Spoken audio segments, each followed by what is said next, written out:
Hello guys, कैसे हैं? मैं उम्मीद करता हूं कि आप लोग सुरक्षित हैं। चलिए आज के इस स्टेंजा में हम लोग बात करेंगे वहां से जहां से मैं पिछले एपिसोड में यानी पिछले वीडियो में जहां से क्विट किया था, जहां से छोड़ा था। तो चलिए दोस्तों, आप जैसा कि आप जानते हैं कि मैं पिछले वीडियो में भी बताया था, ये कवि जो है ये ओड ऑन सॉलिट्यूड जो पोएम है, इसके जो पोएट है अलेक्जेंडर पोप, इन्होंने एक हैप्पी मैन, एक खुश व्यक्ति का काफी बखूबी जो चरित्र चित्रण किया है। अब हम लोग जानते हैं इस स्टेंजा के माध्यम से कवि क्या कहना चाहते हैं। तब तक जो भी हमारे इस वीडियो को देख रहे हैं उनसे अनुरोध है कि हमारे इस चैनल को सब्सक्राइब करें, हमारे इस वीडियो को अधिक से अधिक शेयर करें, लाइक करें और कमेंट करें। चलिए अब देखते हैं हम लोग कि इस स्टेंजा में, मतलब इस क्वार्टर में कवि और क्या कहना चाहते हैं कि कौन सा आदमी एक सुखी आदमी हो सकता है ना। यदि यही सवाल आपसे यदि पूछा जाए कि कौन आदमी सुखी है, तो तुरंत आपका जवाब आएगा कि जिसके पास बहुत सारा पैसा है, ये है, गाड़ी है, बंगला है, एवरीथिंग, ये सारा का सारा ये सुखी है। परंतु एक कवि के माध्यम से, एक कवि के शब्दों में अब हम लोग जानते हैं कि इस स्टेंजा के माध्यम से कवि एक सुखी आदमी के बारे में क्या चर्चा करते हैं, या कौन सा व्यक्ति खुश है इस कवि की दृष्टि से। तो इसका जो फर्स्ट लाइन है इस स्टेंजा में कह रहा है कि whose herds with milk, whose fields with bread, whose flocks supply him with attire, whose trees in summer yield him shade in winter fire। इस स्टेंजा के माध्यम से कवि यह कहते हैं कि सुखी वह आदमी है ना, जिसको अपने पालतू पशु से उनको दूध मिल जाती है। दोस्तों ये हर्ट जो है ये कलेक्टिव नाउन है ना। ये पशुओं का जो समूह होता है, जो दुधारू पशुओं का जो समूह होता है, उसको हर्ड कहते हैं। हर्ड विथ मिल्क, जिसको अपने पशुओं से दूध की प्राप्ति होती है। हुज फील्ड्स विथ ब्रेड, जिसकी अपनी खेत से उनको भोजन प्राप्त होता है, मतलब रोटियां प्राप्त होती है। खेत से तो सिर्फ रोटी प्राप्त नहीं होती है, खेत से चावल भी है ना, और अलग अलग प्रकार के जो मिलेट्स होते हैं, जैसे राइस हो गया, अलग अलग प्रकार के जो पल्सेस होते हैं है ना, ये सब प्राप्त होता है। तो कहते हैं कभी कि हुज हर्ट्स विथ मिल्क, जिसके अपने पशु से दूध प्राप्त होता है और जिसकी अपनी खेत से भोजन की प्राप्ति होती है। Whose flocks supply him attire, फ्लॉक्स होता है ना दोस्तों, फ्लॉक्स भी एक कलेक्टिव नाउन है।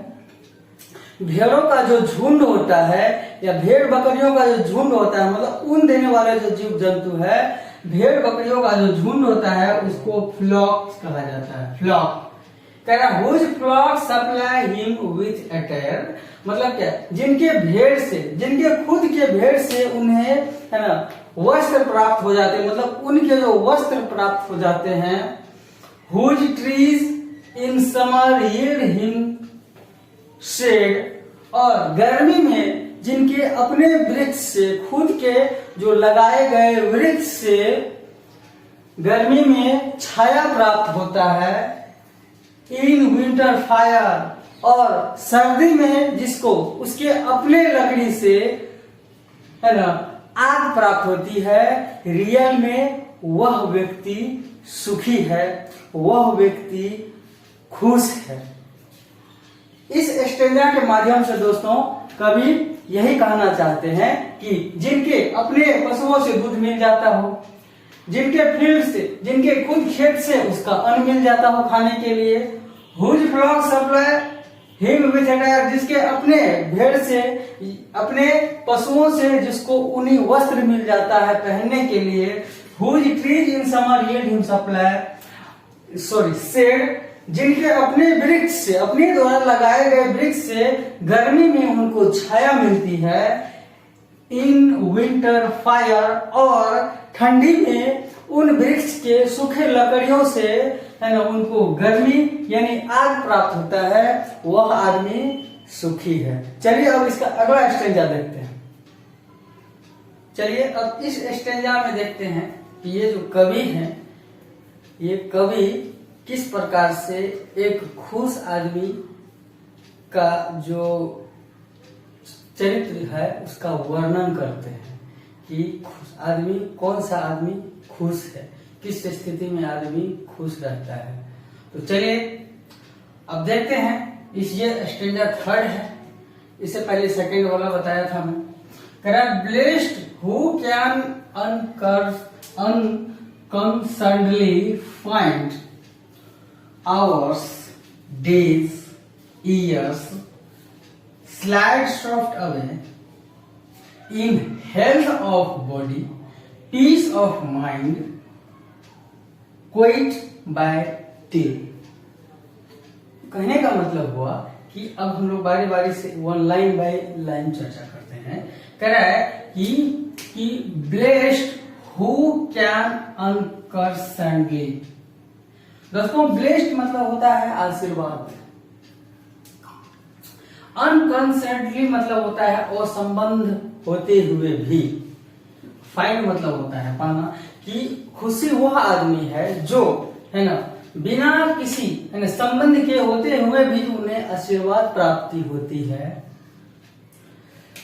Hours, days and years slide soft away, जिसके घंटे, दिन और वर्ष, साल आसानी से स्मूथ रूप से गुजर जाता है। इन हेल्थ ऑफ बॉडी, जो अपने शरीर से स्वस्थ है। पीस ऑफ माइंड, जो दिमागी रूप से शांत है, किसी प्रकार का मानसिक दबाव नहीं है। क्वाइट बाय डे, और जिसका दिन सुखी है वह आदमी सुखी है। कहने का मतलब हुआ कि कवि इस स्टैंजा के माध्यम से यह कहना चाहते हैं कि सुखी वह आदमी है ना, जो दूसरों से भी बिना किसी प्रकार का है ना असंबंध होते हुए भी उन्हें आशीर्वाद प्राप्ति होती है। अर्थात कहने का मतलब हुआ कि बिना किसी को भेदभाव से सबसे है ना भाईचारा बढ़ाते हैं, सबसे प्यार मोहब्बत है ना समाज में आपसी भाईचारा को दिखाते हैं, तो सबसे आशीर्वाद पाते हैं, प्यार पाते हैं। Hours, days and years slide softly, जिसके दिन है ना, दिन मतलब समय में आपका घंटा भी हो जाता है, डे भी हो जाता है, दिन और साल, जिसका जो है घंटा उसका एकदम शांत रूप से आसानी से गुजर जाता है, बिना किसी टेंशन का गुजरता है। इन हेल्थ ऑफ बॉडी, और जो शारीरिक रूप से स्वस्थ है, जो मानसिक रूप से शांत है, मानसिक दबाव, किसी प्रकार का मानसिक दबाव नहीं है, और जिसका दिन है ना वो आसानी से कटता है, बिना किसी प्रकार के टेंशन से कटता है। तो इस प्रकार से ये जो है, इस प्रकार वह व्यक्ति सुखी है। कौन है, क्या है, सुखी है। तो इस प्रकार से ये जो कवि हैं है ना, जो अलेक्जेंडर साहब, इन्होंने एक खुशी और एक सुखी आदमी का चर्चा किया है। अब बाकी अभी हम लोग बाकी का जो स्टेंजा है वो अगले वीडियो में देखेंगे। तब तक के लिए धन्यवाद। और जो भी हमारे इस चैनल को देख रहे हैं, इस वीडियो को देख रहे हैं, हमारे इस चैनल को सब्सक्राइब करें, हमारे इस वीडियो को अधिक से अधिक शेयर करें, लाइक करें और अच्छे कमेंट करें, ताकि मैं इनसे सरल भाषा में इंग्लिश बुक को आप तक पहुंचा सकूं। धन्यवाद।